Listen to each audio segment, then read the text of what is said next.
Welcome back to CWL Dallas, presented by PlayStation 4. $200,000 on the line. This is your pro point cutoff if you want to get into stage 1. This is going to be amazing. We are pumped to get it started. Paving the way down the top bridge. And Scub's letting them know. Zuma lining up three, and he's gonna melt them all, Maven.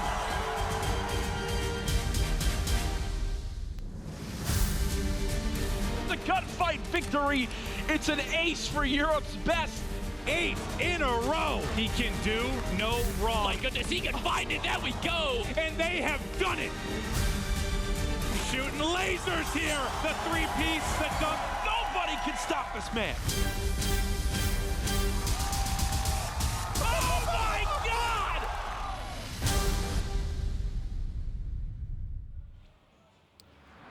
Ladies and gentlemen, welcome to the CWL Dallas Open. We're live from the Fort Worth Convention Center. Excited to bring you day 2 of Call of Duty World League action presented by the PlayStation 4. Day 1 was pretty impressive, to be honest. We had some epic moments, and day 2 kicked off here at 11 a.m. with action games already being played so far today. We've had some pretty big upsets, I think it's fair to say. I mean, we'll take a look at the pools and just update you with exactly which teams from the open bracket have progressed through to pool play. And you're going to notice immediately when you look at that screen, no Epsilon. This is a squad that was 5-1 up in their game 5, and they blew it. They blew it, Merc. I mean, that's just a game you can't lose. And you know, they were feeling really well. They heard that iGame lost their series to TGC. So this was just, you know, their opportunity to just secure that last spot, and just weren't able to do that. It's just crushing, to be quite honest. You're up 5-1. They need to bounce back as soon as possible. That race for that 6th spot of the EU for Pro League, man, it's neck and neck, especially now. So both those teams are going to be going to that loser bracket. They're going to have to fight for their lives. And now, of course, you see Gosu Crew, Team Kaliber set to destroy, and Era will be the squads that have made it.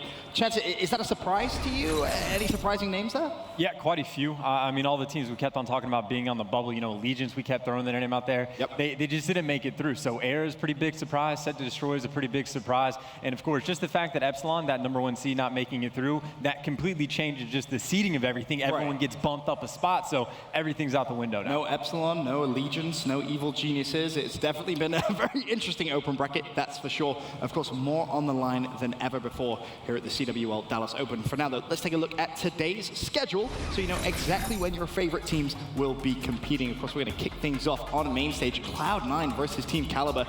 I mean, TK, they need to go on a majestic run if they want to try and find their way into the LAN league.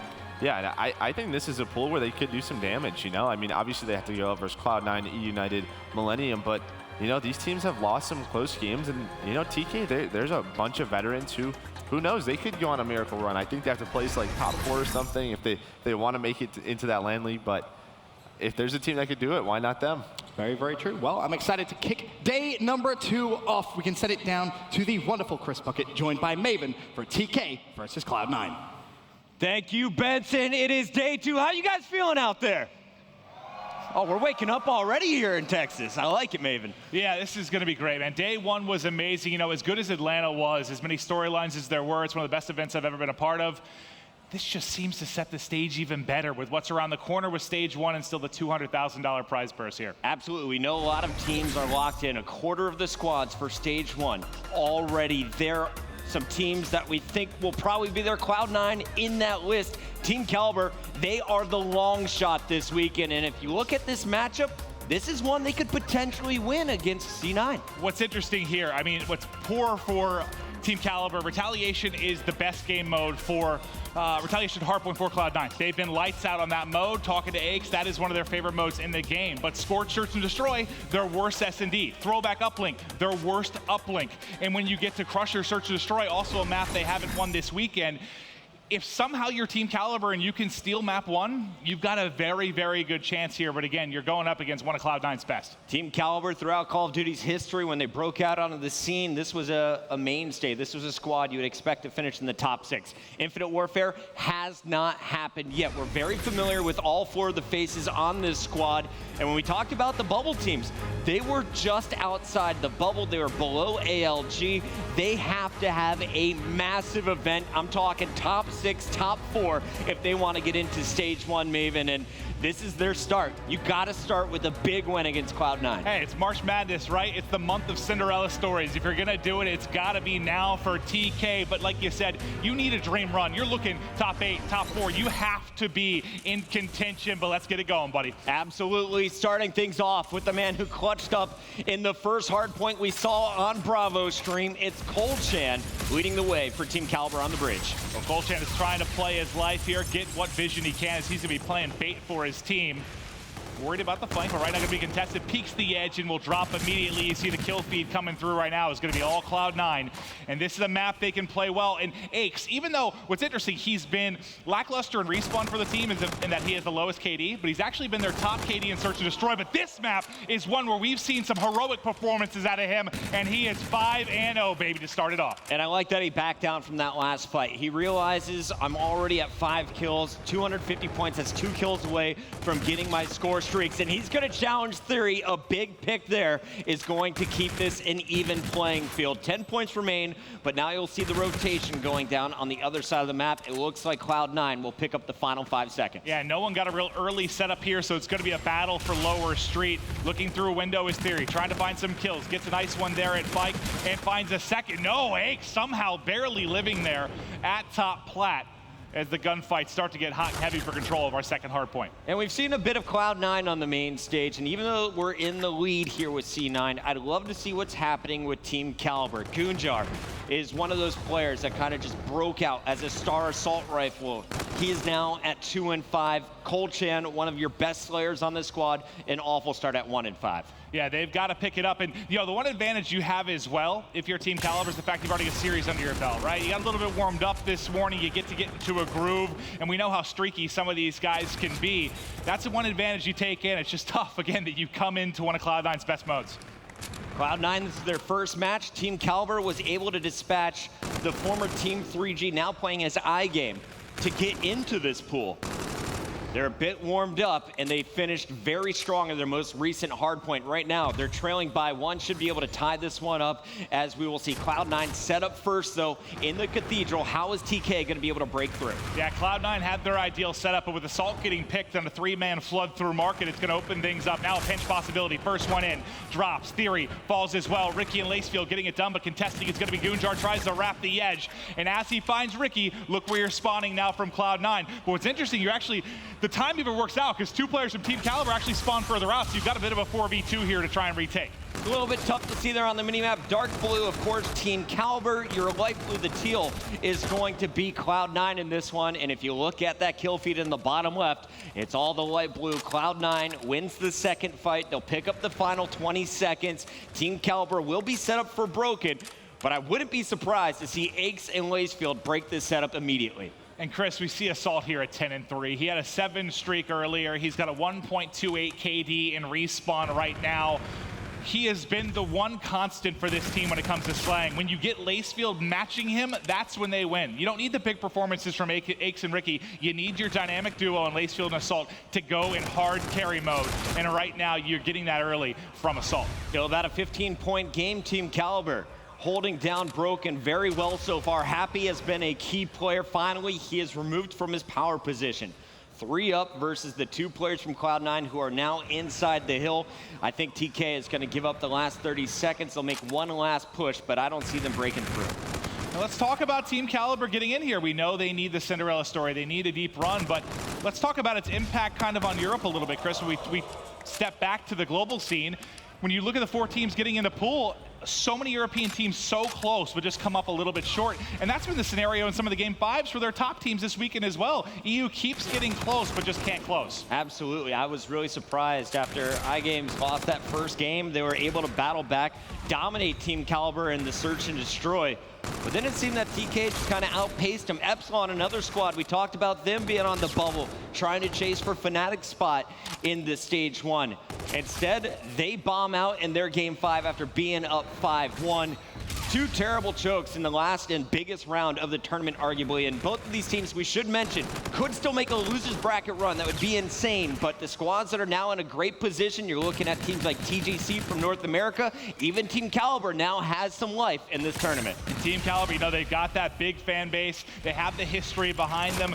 They can get it going. They can go on a run. I know you've casted some crazy runs for Team Kaliber as an organization. Let's see if here is where they can do it. But so far, trailing by 50 or so to this Cloud9 team. Assault continues his dominance, 16-5, triple positive.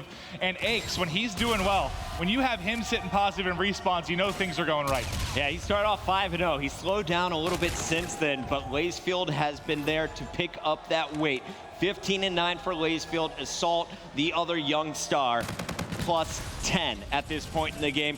Ricky, though, he is probably my favorite player to watch from this Cloud9 team, and we saw him last night on the main stage. Even when they looked like they were out of the match, he's the guy keeping everyone else's head in the game. Yeah, he does a lot of the stuff you don't see, the intangibles, right? But for this guy and for this team, you know, this was one of the more, I guess, contested teams when we talked about where we thought they might come out as far as the casters. When we did our predictions, you know, some of us thought, hey, maybe they're going to turn it around now. But I know you had some strong thoughts with how they've been doing in pools recently. It was hard to get behind them, right? Absolutely. Vegas, Cloud9 explodes. They finished second place at that event after having a very good championship at the end of 2016.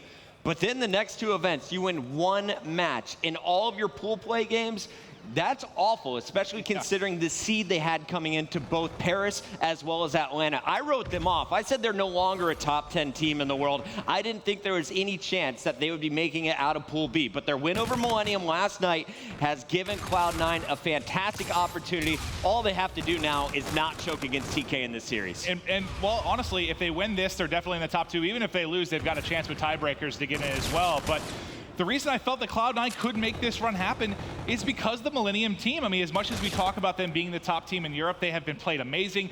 They beat the other top teams in Europe. They're very good at beating European teams. But when it comes to actually beating your top North American teams, they beat Rise and they beat Luminosity with a fill-in. That's it. So they haven't had that many impressive results. So that's why I'm not shocked to see Cloud9 sitting at 2-1 in a pretty good position to get top 2 in the pool. Taking a look at this game so far, 50-point advantage in favor of Cloud9. They're at 170. You need 250 on that scoreboard to end the game with a win. Cloud9 in a great position once again to take over the Cathedral after those 2 kills from Assault and Lacefield. They have wiped TK off the map. Team Kaliber spawning all the way in the bottom right-hand corner of your mini-map. Look for C9 to gather at least 20, potentially a full 60 on this hill. And Assault just has more kills right now than most of the duos you look at on Team Kaliber. It's absurd the performance he's putting up. 24-9, he's got a minute in the hard point to work with. You saw performances like this from Enable on our cast last night, who was going double positive, putting up 2+ minutes in the hard point. And Assault's one of those guys that's similar to Enable. He puts himself in good positions where he's always playing behind cover, waiting for the players to come to him. You don't see him soaring around corners, flying, getting in gunfights that aren't favorable, like maybe someone like an Aqua who plays fast and like a maniac at times. He's very, very smart, and he puts up some crazy stats. He's a tough player to kill. TK just had an opportunity. Theory too late to help out Happy. They have to give up the hill. This was a full 60 for Cloud9. And look at your mini-map. There's 2 players. Lacefield working alongside Aches, already set up at Broken. They are just constantly putting TK on spawn after spawn. Everyone getting outshot.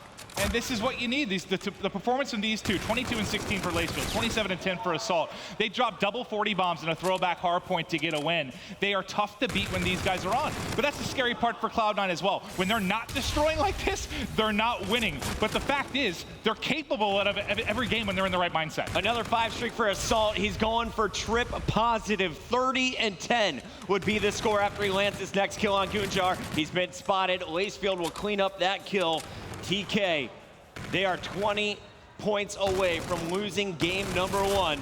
Cloud9 in total control. He finally drops. I mean, the question mark for Assault has never been his ability. It's been the mental game, the immaturity. What's he going to bring? If Aches can get him under control, get him playing in the mindset that he wants him to, he's among the best. And you can see it right now just statistically. Oops, was that Aches? Yeah, Aches just got the business from Theory there. Oh, Patrick. That's one of those ones where you think you have him dead, you turn to go, and you're like, ah! No, you needed one more bullet.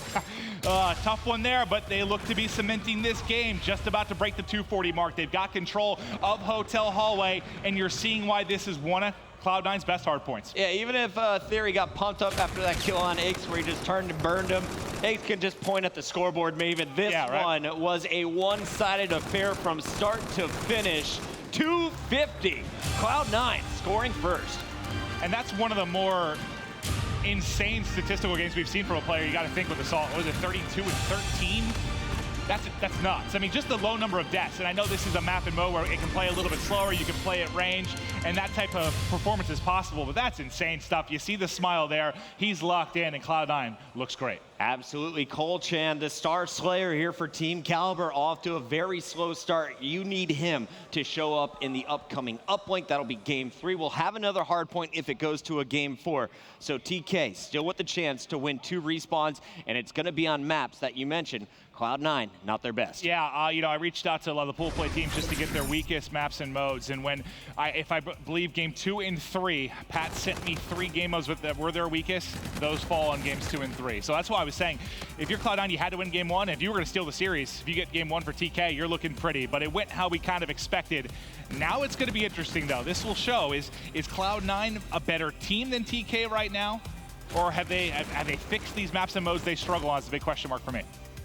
250, 153. You see the energy from Cloud9. This is day 2 if you're just joining us. This is the CWL Dallas Open, the last chance to earn pro points, which will determine which 6 teams will be competing for $700,000 at the end of April. Yeah, and what's good too, I was talking to Pat last night, and he said he thinks, getting the 2-1 start and looking to be top 2 in the pool pretty much gets them in to the LAN League. I mean, I have to look at it with League Ops, so that's how he felt about it. He's like, This pretty much cements us in regardless. And he said, honestly, how that Mind Freak Game 5 went to start off the night could have made or break this team.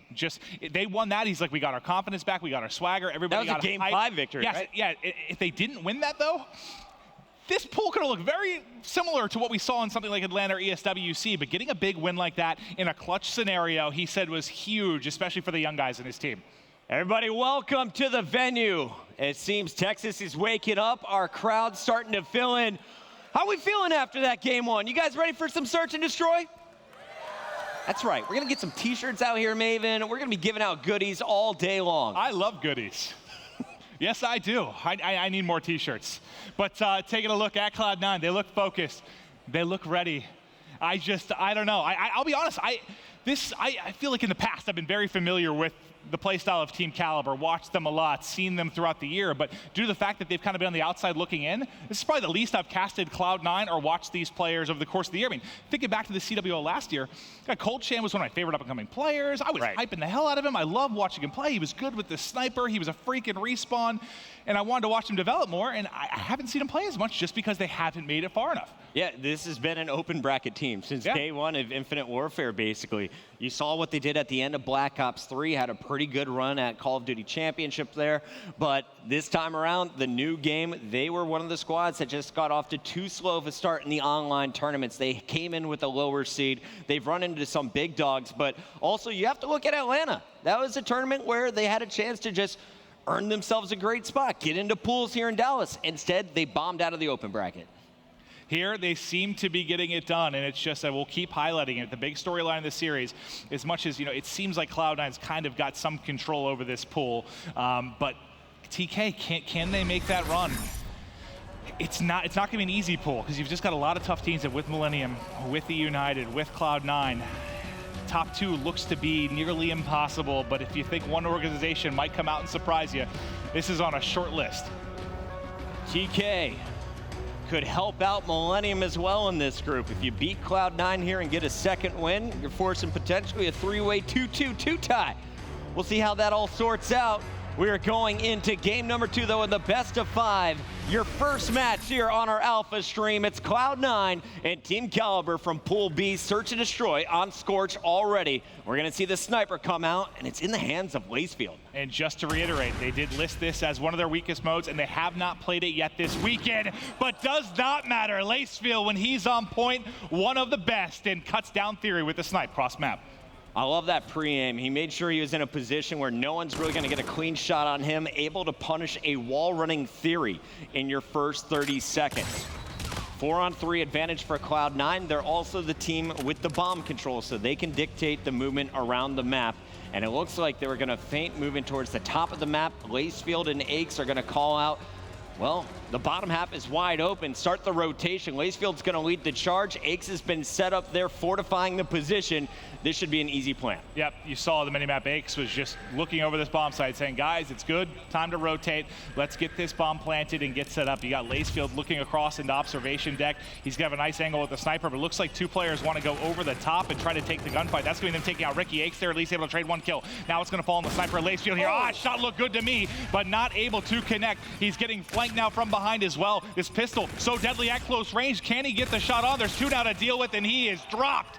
The retake works for TK. And despite getting the first blood for his team, if you have any other weapon in Lacefield's hands, I feel like you win that round. You have that extra body out there by the bomb site to get the even trades. Instead, he's the last man standing. He gets pinched, and that pistol, it's no good going up against K-bars at that distance. Yeah, and even the 1v2 at the end, if you're able to have a K-bar and kill the one in the back, you turn yourself into a decent 1v1 where you've got a shot because you know where that second player is. But not really a chance with the pistol unless you pick up that first kill very, very quickly. But now, let's transition to TK here. It's going to be their turn on offense, a heavy defensive stack on the B site for Cloud9. Do want to mention Gunjar was the star player there who picked up the quick 2 kills to open things up for Team Kaliber in round 1. So we highlighted the mistakes from Cloud9, but also credit is due to Team Kaliber fighting back in our first round. This time around, they're going to drop 3. It's a 1-on-2 for Goon, and he is not going to be able to pull it off this time around. Well, it's back-to-back first bloods for Cloud9. This time you're able to get it going. And I'll tell you what, if you're consistently getting first bloods, you're going to win your search and destroys. I mean, yes, you'll throw around here and there like we saw in round 1, but that's not the norm. If they can keep doing this, keep finding those first picks, they're going to be looking at a 2-0 advantage. Papa Price getting set. It looks like Ricky is in charge of the strategy for this round. Aches just listening to the calls. Cloud9 back on the attack. We'll see where they go. Ricky, your bomb carrier. Yeah, and talking with Pat, it seems like, he'll kind of be the shot caller, overseer a bit in the respawn. Ricky's the guy that calls out specific strats in search and destroy. If there's a round they really want to get something done, Ricky's the guy that's going to make that call. Jammer grenades hitting up Lacefield, but he is now in. Looking for the challenge at the back door. Here's the fight. Theory tagged up, and a great finish there as Lacefield once again will get his 3rd first blood. Like I said, just got to keep consistently finding those kills, and you will get it done. Him and Assault have been such a great tandem here early on. Oh, nade comes in, but able to survive it. Aches picks up 2, and that's going to leave Goon now all by his lonesome. He was the last man alive in our prior round. So much work to do. He's at least able to pick up 1, but there they are to trade the kill immediately. Good job by Cloud9. I thought he was looking at just jumping off the map there. Yeah, like right. he looked to his right. He's like, this could happen. Instead, he is going to pick up 1 before Aches is able to hit the final bullet. Lacefield did the damage to start things off. And what's interesting, I think it's 50% of their search and destroys they've won for Cloud9, but the only player with a positive KD is actually Aches. It's like a 1.03, so barely over. So it's interesting that they've been just kind of floating at that 50% line. Right now, though, looking great against Team Kaliber. See if Cloud9 can keep it going. 3 rounds for Cloud9, all first bloods in their favor. This is round number 4, and it's Aches getting it once again on Colchan. So keeping with the pace, C9 in control. TK has to win a 2-on-3. Gunjar on your screen, not going to be able to pick up 1. Happy now, stuck in the middle of a war, and he is just going to be finished. And you know how this map plays out, right? Where it's basically you're constantly going to be. It's just really about effectively trading is all it comes down to. And when you're down a man to start every single round, makes it pretty tough. You're going to have to rely on somebody to clutch a 1v2, clutch a 1v3 if you're going to constantly be in this scenario. And what Cloud9 has done pretty well, in my opinion, is not really made those possible, right? They've stuck together like a flock. They've made sure someone's there to trade the kill immediately. And that's why they got this 3-1 edge. Aches had a great start in hardpoint. He's already 5-2 in this search. Lacefield right there with him. It's Team Kaliber aggressively setting up on defense. A much slower push from Cloud9. And finally, we see Gunjar getting first blood. It's TK with an advantage. Finally, right? Able to do it in our 5th round. Watching Aches in the back with the NV4. Now Assault. Looks like they've actually pushed top to the A site. We don't see a ton of action here, but now maybe an opportunity to find a kill. If they can tie this up, the peek comes in. I was about to say, he better be ready to just kind of shoulder peek, right? Because if he actually slides in, he is done. Nice play by Gunjar to get away, and then Theory follows it up with a kill. Lacefield and Ricky are out of the action, so this is 4-on-2 for Team Kaliber. It's up to Aches and Assault to defend this bomb. Assault is going to pick up Happy, so that's going to make it a little bit easier. This is doable for Cloud9, but TK should be able to finish them off. He's coming in, he's able to find one. There's another behind. Oh, the FTL jump on his head. Just maybe there's a chance, but now it takes 1v1. Just over 15 seconds on the clock. He's got Gunjar to go against. Look how close he is to his camo. Tubey doesn't have that in hand. He plays the corner Gunjar. and guns him. What a reaction by Gunjar. Aches had first shot. Gunjar, perfect placement of every bullet. Picks up his 6th kill, the 2nd in the round, and the defuse. It's Team Kaliber now with 2 points here, trailing by just 1 round going into round 6. For a second, that had me feeling like, what was it, the Vegas final against Rise Nation.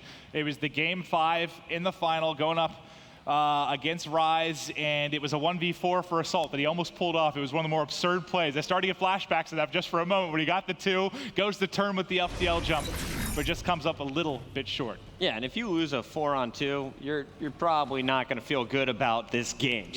A big round there, a strong finish from Team Kaliber. Happy is going to be your bomb carrier this time around, and they're going to push things through the center of the map. They're going to look for an early pick, then decide, do we want to go left and go to the B site, or should we push to the right through Factory and get it down at the top of the map at A?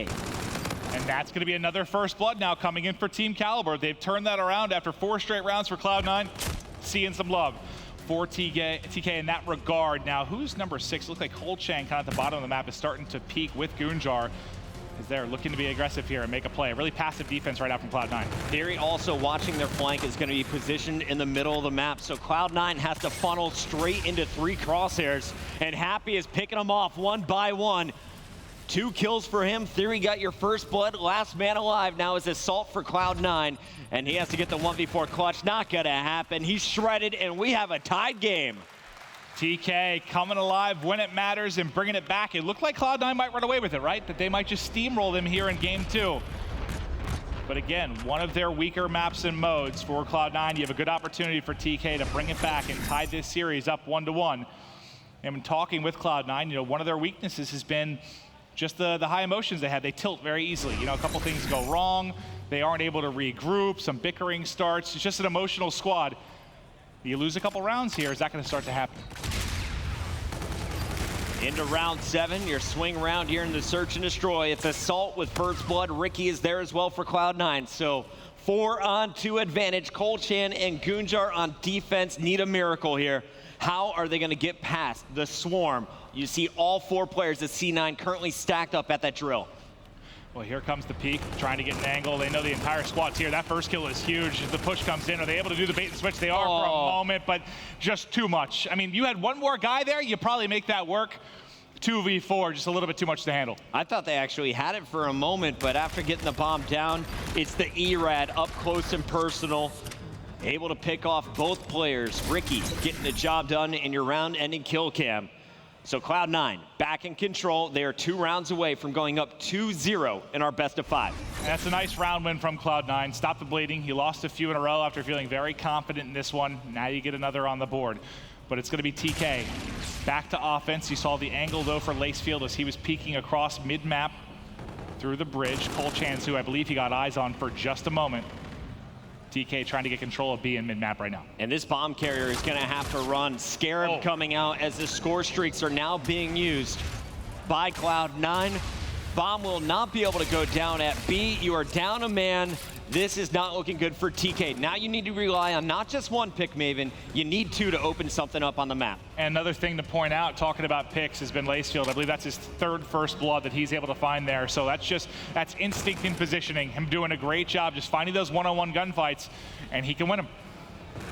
Two players trying to peek out the back alley. Assault's assault rifle, forcing them back.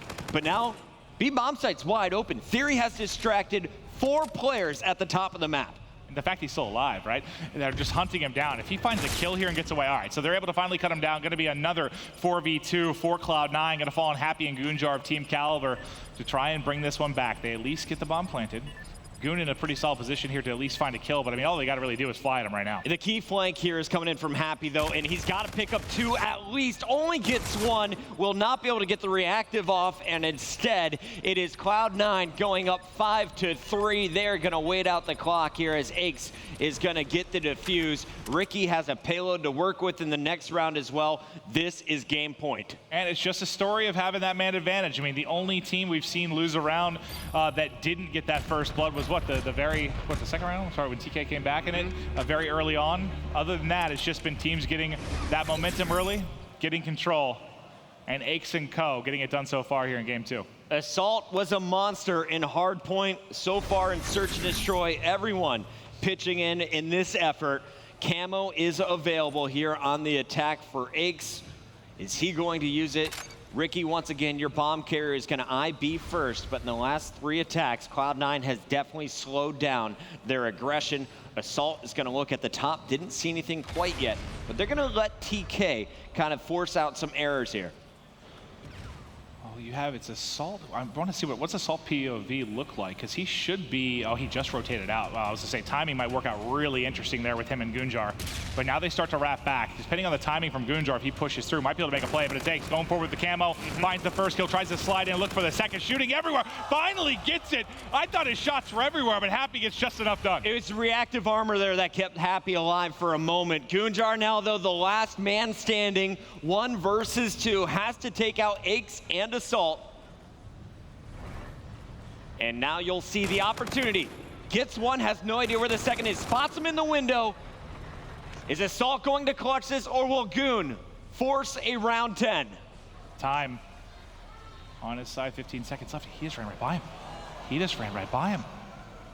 Oh no, Assault's gonna have no idea. He has to get the bomb planted. Look at Goon. Goon's just gonna, oh, he sees him when he comes back. I think he was just trying to play sneaky, wait for the plant. Oh my. And it is Assault getting it done. And Goon, of course, has no idea that Assault just ran by either. So Goonjar trying his best to win the 1 versus 2, but Assault not gonna allow it to happen. Cloud9 on match point going into our uplink, but we gotta talk about this Search and Destroy. We talked about the first blood. It's definitely the key factor here, but the payloads coming in. You saw Aches kind of setting the tone in that final round. Cloud9 is playing very solid Search and Destroy. Yeah, and it was a nice play with the camo. I mean, that's, that's the difference maker in a lot of Search and Destroy. Is just if you make a poor play with the camo, or you make a good one. They lose that round, TK can very easily end up winning that game. But that's why you like to put that in the hands of a veteran, someone you're going to trust to make a smart play. But so far, Cloud9, I mean, maybe not the toughest test with the team coming out of open bracket, but they've done well in pools. They're looking a bit more like Vegas Cloud9. Can't give them too much credit yet, but they're looking a lot stronger. Absolutely. I mean, you got the youngsters back, right? Lacefield, Assault. I can't think of a bad match that they've had, at least not on the main stage. They have definitely showed up so far this weekend. I think you're seeing a stronger Aches than we've seen in Paris or Atlanta. C9 could realistically be a threat once again. They could, but where they have struggled is going to be that game 3. They've only won 20% of their uplinks. They haven't been good on throwback 20%. uplink. Yeah, it's been through. They've won 80% of their hard points, 50% of their search. That's where they've got it done, man. They've been winning their game 1s, and they've been taking the momentum from there. They've had to clutch up in some game 5s. What, 2 game 5s, right? They beat Mind Freak in a game 5. They beat Millennium in a game 5. That's actually the exact recipe for victory from Vegas for them. But guys, it's been fun thus far. It's uplink up next. We'll be right back after this quick break. Oh my God! Oh my God! This game not done yet. Oh, this is insanity.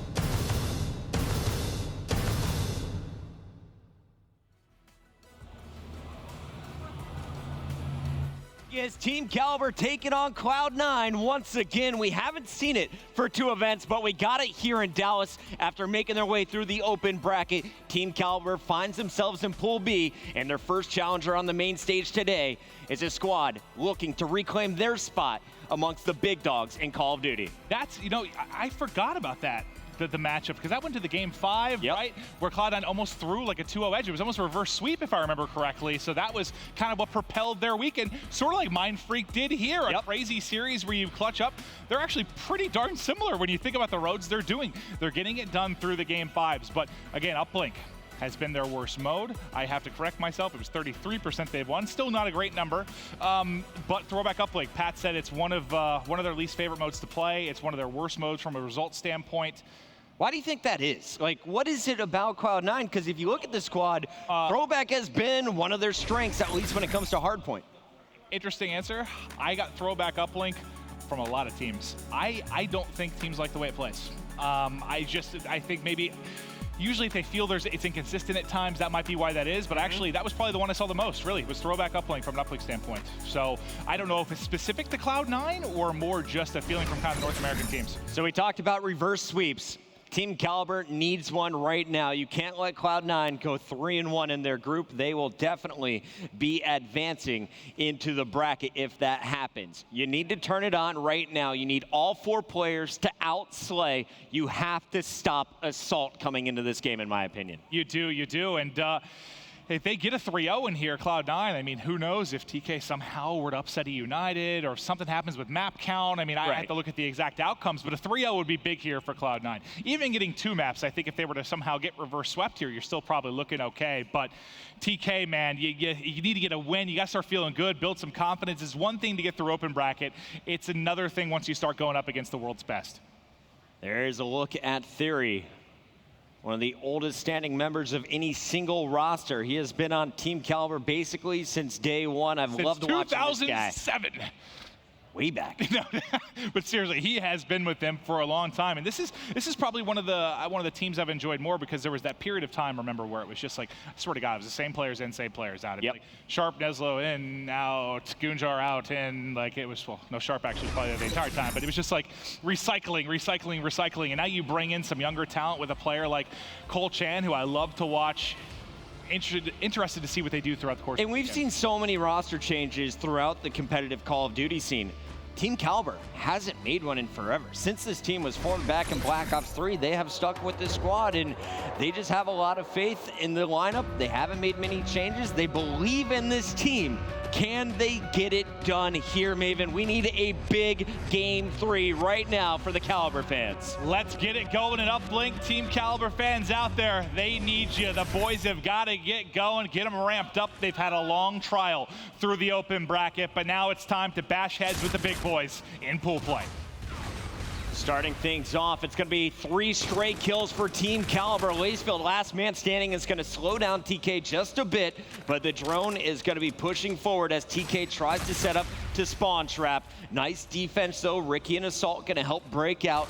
C9 should be able to get to the middle of the map, and it is Ricky who escapes with that drone to the top side. I don't know what gunfight I just watched between Aches and Theory, but finally, Ricky's able to clean him up from behind. I think both expended their entire clip before that one ended. But now, control for Cloud9. Lacefield's going to have to run back and grab this drone. He's got a couple lead blockers here as they're going to push through Grandma's house. You already have Aches in the back. He's putting gunfire down. Even though he loses that, it still should lead to points. There's your first dunk. Cloud9 looking for the sweep. And I think that's the first mistake we've seen from Team Kaliber. There was so much pressure on Colchan to pick up 3 kills to stop that dunk. You got to rotate back faster. You need to be there to support. Colchan got your first kill, but instead, it's Cloud9 on the board with a dunk 2-0 in our first minute and 10 seconds. TK trying to answer back. That melee out of range. Lacefield picks up 2, and now it'll be C9 trying to wrap it once again across the bottom. Yeah, and some teams have struggled at Uplink a little bit too, Chris, because honestly, they had to learn to play. It plays a lot different than AW and Black Ops 3. It's a lot more selfless. You need to just toss that drone forward. Think about several rallies of kills. It plays very, very differently. And you would see teams that tried to play this like it was Black Ops 3, and they would fail. It's just not how it plays. You got to adapt to the new game. And I think teams are really starting to do that more and more as the year goes on. As we take a look at who is getting kills, Assault, once again, we highlighted this is the man you need to stop. 7-3, 4 straight kills coming in for Lacefield. He puts a 1-point play in as well just before dying. He gets the toss off. So 3 scores in your first 2 minutes. and they seem to be pretty confident with that push, right? Down through Grandma's, getting somebody to pick up a kill and leak through and have vision over the uplink portal. It's worked out very well, but now you might have a dunk coming through for the opposition. This is Team Kaliber now with the drone pushing through the back, but cut down on defense. It's gonna be Assault, and Aches getting it done, shutting it down. That's 2 opportunities for TK that come up a little bit short. Team Kaliber has not found a way to get the second cycle of kills after pinning C9 in their base. The defense just too strong. Eggs now taking control of the middle of the map, picks up 2 before falling. The battle is won by Gunjar, so it'll be Team Kaliber, if they want, can go directly for the drone, but I like this decision to slow things down and look for the kills first. Yeah, you need to look for the kills, but also, again, it's about being selfless. You know, we saw, oh God, it was like a 1.5-minute span yesterday where I believe Assault went on an 11 streak in uplink. Not a single point was scored. That type of stuff can't happen. So as much as slaying is important, it's different from hardpoint in the sense that you have to play around your team. Playing for the streaks sometimes isn't as important as just getting forward and getting points on the board. And here you see Eggs taking the drone. There were 2 blockers in front of him. That one just barely hits the left side and will go through. 4-0, a 2-possession game in favor of C9. TK, they still have 1:40 to work with in this first half and another 5-minute second half coming up. But right now, it's Lacefield, it's Assault, even Ricky and Aches right there with even numbers. Yeah, and in this type of mode, I like seeing a little bit more of a balanced effort. You have to play together and push together. Seeing everyone around the same area in kills, I think bodes well for Cloud9. They're getting it done. 1 player close in the corner. Gunjar starting to push out and make a play for Team Kaliber. I know we haven't focused on them a ton, but really it's just been they've had those 2 opportunities that got shut down big time. And Colchan had a chance to get streaks earlier. Instead, he tried to get the drone in. And I wonder how important are streaks going to be in this uplink game? Will they come into play in the second half? So far, have not been a major factor. 55 seconds remain here in our first half. Cloud9 looking for another attempt. Gunjar working with Happy on defense. That's a first pick on Lacefield. Looking for a second. Nice job. Can they go for a counter now? Gunjar with the sick 3-piece, but now you have to get forward. And again, you're not going to be able to get points out of this. You're going to have to layer the map and get at least 1 full rotation of kills. But, you know, I like to get the drone, pick it up here, toss it forward, get set up so you have 4 guns up. And look at Theory, player number 4 on your mini-map. Big flank coming in if he can identify where the defenders are standing. Instead, it's Happy, Colchan eliminated. Theory and Gunjar trying to press the action, but 4 down for TK. Cloud9 still with enough time on the clock to put in another point. Will they be able to get it done in this last-ditch effort? The offense has been good. The defense has been even better for Cloud9. There's the toss over the top. And they've done damage from both sides, right? Both sides of the map in the sense of where they're scoring from. Hitting Grandma's has worked well. Going out through Silo has worked as well. They had a dynamic attack there that TK didn't seem to be able to get done, but I think it was even more impressive the defensive stands they had. Everybody was coming up clutch. So what do we see? 3 tosses, 1 dunk coming in for Cloud9 in our first half. I believe 3 of those 4 scoring plays were off of counters, where TK tried to rush into their base, and Cloud9 simply comes right back and scores against them, going the opposite direction. If you give up 1 sloppy rotation of kills, kind of when you're pushing out, you're basically giving up 1/3 of the map, right? You allow them to get in forward positions, you allow them to L-trigger the cutoffs, and it can get ugly quickly. The opening break, though, again, going in the favor of Team Kaliber as they get 3 done. Now, you can't think about turning this into points. First, you just gotta shoot the people! That's another one of those situations where you think you have the kill finished. You're already looking for the new attacker. Instead, this push is going to be slowed down. The drone will not go in, and it's Cloud9 baiting it out on defense. Theory still trying to get to it on the side of the map. Won't be able to find it in time. Assault will clear it. Theory still picking up a few kills, and I love the scoreboard right now for Gunjar and Colchan. The 2 players you're looking at to start dropping big bombs, they're heating up, Maven. Yeah, and you need it in a big, big way right now. That was a heads-up play by Assault to get the drone off the map. Otherwise, Theory might have been able to clutch that. But now you got Colchan in the base. You're playing more towards the preferred side. You can really start to rack some points on. He's playing behind line, using good cover in there. You get your first point on the board in 60 seconds. You still have just under 4 to play. Just got to take deep breaths. Know that you can win this. There is a ton of time. A little bit easier of a scoring opportunity. Oh, yeah, this is a 2-possession game right now. 2 dunks, you are tied up. Ricky in position up top. In tickets is going to be making his way down. Right around the corner is going to be Colchan. If they open up these kills, there's only one defender currently in position to stop a one-point play. Colchan, though, picks up both kills. And now TK with an opportunity to push out. Nice passive play from Aches. Gonna pick up one, but it's Colchan now surging forward. He's gonna call out the Scarab. They're looking for the spawn kills. So he sees he's got one there at top. Grandma's peeks the edge. There's two more, though, to deal with him, so he will ultimately get shut down. He's taking the entire focus of the team to this bike path side of the map. A nice FTL jump forward. I was going to say gives him the angle, but Aches wants nothing to do with that tomfoolery. He closes it out. Now we're going to have a reset at mid-map. Colchan taken out by Ricky. Theory pressured by two players. He's singled out. There's no help anywhere nearby. The drone is going to be thrown into his hands, but Goonjar with a big two-piece is going to even things up. Only Assault left alive. He just came off respawn as well. TK needs to attack now. You see Goonjar, he is set up looking for these spawners. There is a player out in the middle of the map. It was Assault. He's dropped. TK can get to the drone, but there's simply too many defenders constantly respawning here for C9. Yeah, C9's defense and their ability to get back to mid-map and make sure they can test and don't allow easy counters has been beautiful thus far, as much as, you know, their uplane game hasn't been that great. This map in particular hasn't been. They are absolutely outplaying TK right now. That was 4 down for them. The pressure now forward. They're spawning in the base. The kills coming in. Aches is able to find one. There's one behind Statue as well. Lacefield finds them both. That's going to be Dunk City. That was 11 straight kills, which led to that dunk. Everyone from Cloud9 picking up multi-kills. They strung them together. They were able to instantly punish. That's what we haven't seen TK be able to do. They may get a two-piece. They may get a three-piece, but there's no follow-up. There's not that second cycle. And now they're running out of time. 98 seconds left in this game. You're down 6. 3 possessions here. It's still possible, but you nearly have to play perfect here on out. You really, really do. And, you know, you said you haven't seen that from TK. Hell, we haven't seen that from Cloud9 really until this weekend. It's been a rough month. If you haven't been following the CWL, this is certainly sort of a weekend of redemption right now for Cloud9. And to be fair, this event and the ones that are following, that's when all the money's on the line, right? $3 million up for grab over the next couple of months. All the pressure is now, and so far, dealing with it beautifully, even if that camo found absolutely nothing as he was doing laps in the base.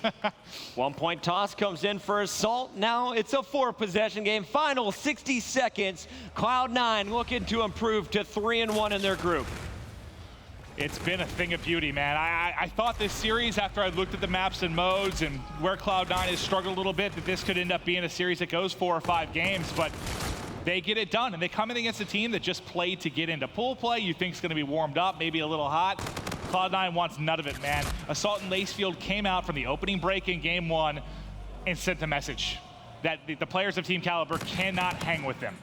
Lacefield +7, +4 is Assault, currently on a 4 streak, as well as a Centurion, just to put the final nail in the coffin here for Team Kaliber. We should point out, TK just got to pools. They still have to play everyone else in Pool B. They still have to play Millennium. They still have to go through E United. There is a chance they could even finish 3-1 in this group, but this is not the start they were looking for. Yeah, I mean, at least you want to come in and play them tough, right? Not just get smoked in the fashion that happened. But the story here, as much as we want to talk about the Cinderella story for Team Kaliber, I just got this feeling, man, I did before the event, that Cloud9, they have the ability. They've got the run inside of them. It's a good start. Where did this feeling come from? Because you look at all of Cloud9's results, they had a great 2K recently. Other than that, where did you and Jack get this blind faith? I had been watching a lot of 8s, been watching a lot of streams, and honestly, listening to Lacefield talk and watching the numbers he was putting up is completely what shifted my mind, because Assault had been getting it done. You look back to like Atlanta, I can't remember exactly what it was, but Assault drops like a 1.2 something. He continues to perform. Lacefield lags a bit behind. When those two are on point, they're unbeatable. Lacefield at times looked like one of the most talented players in the game last year. I mean, he's a freak of nature when it comes to skill. He can put a team on his back. So when I saw him start to come together, that's all it took. Honestly, that and, well, the second place, the 2K, certainly didn't hurt. It's going to be a fantastic day 2 here. We are still in pool play. We'll be closing out with our first rounds of the championship bracket at prime time later this evening. But we still have 3 group stages to go. Up next, we're going to see Splice on the main stage. But before we get to that match, Maven, any final thoughts here on Cloud9? How deep are they going in this tournament? Make the call to now. Top 4. Top 4. Cloud9. And I didn't pick them top 4, but now I feel like I need to. I'm taking them top 4. And you know why they're going to get to top 4? Because of Patrick Price. Take a look. My name is Patrick Price, but I've been called by many names. A leader, a villain, and a champion. I started out as a 15-year-old phenom with leverage. Currently, I'm a 19-time champion. My realm of complexity set me as the winningest player alive. Many people said I was the greatest to ever play the game. But then, you watched me fall.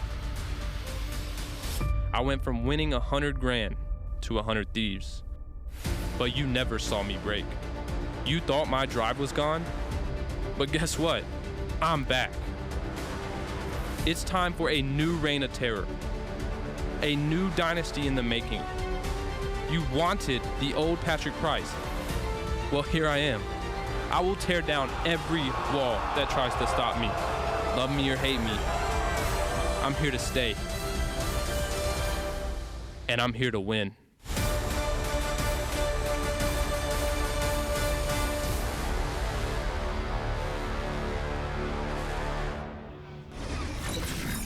Leader, hero, villain. He's been called it all. Champion is the title he's looking for this week in Maven.